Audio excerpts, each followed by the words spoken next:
நல்லா இருக்கீங்களா? நல்லா இருக்கும். கஷ்டப்படுறதா அந்த அக்கா சொன்னாங்க, அதனால நேர்ல வந்து பார்த்துடலாம்னு வந்தேன். உங்க பேருமா? என் பேர் நூர்நிஷா. நூர்நிஷா. பாப்பா பேரு? தாஜ்நிஷா. ஏழாவது போகுது. எந்த ஸ்கூல்? கிராப்பட்ல படிக்கிறீங்களா? எத்தனை பிள்ளைங்கம்மா உங்களுக்கு? 2 பொண்ணு. என்ன கஷ்டப்படுறேன்னாங்க, சரி அதான் சரி நேர்ல வந்து என்னங்கிறத பார்த்துட்டு போலாம் அப்படிங்கிட்டு வந்தேன். சொல்லுங்கம்மா, என்னம்மா? நான் மாநகராட்சி வேலை பார்க்குறேன். ரொம்ப கஷ்டமா இருக்கு. அதான் தமிழ்நாட்டை சொன்னேன். வேலை பார்க்குறாரு. வீட்டுக்கார தக்காளி வியாபாரம். இப்போ நீங்க குப்பை அள்ளி தான் தான் என் பிள்ளைங்க. கவர்மெண்ட் வேலையா பிரைவேட் வேலையா? பிரைவேட் தான். அம்மா கஷ்டப்படுறாங்க, அப்பா கஷ்டப்படுறாங்க. என்ன கஷ்டப்படுறாங்க அம்மா? அம்மா குப்பை அள்ளி கஷ்டப்படுறாங்க. குப்பை அள்ளி யாருக்காக குப்பை அள்ளுறாங்க? உங்களுக்காக தானே அள்ளுறாங்க. நீ அப்ப நல்லா படிச்சு என்ன செய்வ? பெரிய ஆளா யாரை பாத்துக்குவ? அம்மா அப்பாவுக்கு கஷ்டப்படுறீங்கன்னு அப்ப அந்த அக்கா சொல்லாம அண்ணன் ஏன் தெரியுமா வந்திருக்கேன், உன்ன மாதிரி குழந்தைங்க கஷ்டப்படக்கூடாது, நீ நல்லா சாப்பிடணும், அவங்க அம்மா இவ்வளவு தூரம் கஷ்டப்பட்டு உன்னை படிக்க வைக்கிறாங்க, இவ்வளவு தூரம் அவங்க கஷ்டப்படக்கூடாதுங்கிறதுக்காக தான் அண்ணன் வந்திருக்கேன். சரி, ஆனா பயப்படக்கூடாது, தைரியமா இருக்கணும், நல்லா படிக்கணும், ஸ்கூல் போகணும், நல்லா படிச்சு யாரு பேர் வாங்கி கொடுக்கணும்? அப்பா என்ன வேலை பார்க்குறாரு? அப்பா சந்தையில என்ன தட்டு வண்டியா? சந்தையில போய் எவ்வளவு கஷ்டப்படுறாரு அப்பாவும், தட்டு வண்டியிலுக்கு தானே கஷ்டப்படுறாரு. நல்ல பிள்ளையா இருந்து நீ தான் பேர் வாங்கி கொடுக்கணும், சரியா? 2 பிள்ளைங்களாக்கா? ஆமா. இந்த வருஷம் ஃபீஸ் கூட என் பிள்ளை கட்ட முடியாம வார வட்டிக்கு வாங்கிட்டு போய் பள்ளிக்கூடம் முடிஞ்சுதான் போய் கட்டணும். 800 ரூபா ஃபீஸ்.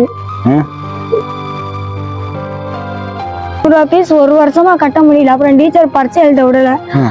2 பரீட்சை எழுதாம இருக்கவும் போய் வார வட்டிக்கு வாங்கிட்டு போய் கட்டணும். சரி, நீங்க ஸ்கூல் தொடங்குறப்ப எனக்கு சொல்லுங்க, சரியா? நான் வந்து ஃபீஸ் கட்டிடுறேன். இந்த அண்ணன் உனக்கு கட்டுவேன். யாருக்காக? உங்க அம்மாக்காக. உங்க அம்மா உங்களுக்காக பள்ளி உன்னை பாத்துக்கிறாங்க. நீ நல்லா படிக்கணுங்கிற அண்ணன் கட்டுவேன். நீ நல்லா படிப்பியா? சரி, அண்ணன் உனக்கு சாப்பிட்றதுக்கு இப்ப சாப்பாடுக்கு தானே கஷ்டம். நான் அண்ணன் சாப்பாடுக்கு பொருள் வாங்கி தரேன். இனிமே அம்மா 3 நேரம் சாப்பிட வைக்க வேண்டியது யாரோட பொறுப்பு? ஒரு 800 ரூபா ஃபீஸ் கட்ட முடியாம ஒரு வருஷம் நீங்க கட்ட முடியாம ஒரு வருஷம் முடிஞ்சுதான் கட்டணும். உலகத்துல இன்னொரு 800 ரூபா ஃபீஸ் கட்ட முடியாம எத்தனையோ குடும்பங்கள், எத்தனையோ பிள்ளைங்கள் வாழ்ந்துகிட்டு தான் இருக்காங்க.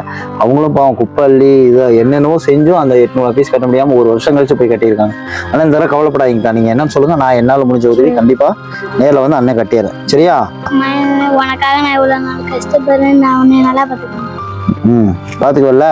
உனக்கு என்ன பிடிக்கும் சொல்ல, அண்ணன் தீனி வாங்கி தரேன், சரியா? இந்த தீனி இருக்கு, அண்ணன் வரப்ப வாங்கிட்டு வந்தேன், சரியா? சாப்பிடு. இந்த இதுல அரிசி, பருப்பு, மளிகை ஜாமான் எல்லாமே இருக்கு. சரியாக்கா? நீ தான் இப்ப அம்மா சாப்பிட வைக்கணும், சரியா? உன் பொறுப்பு. நல்லா பாத்துக்கணும் அம்மாவை, நல்லா சாப்பிட வச்சிடணும், ஓகேவா?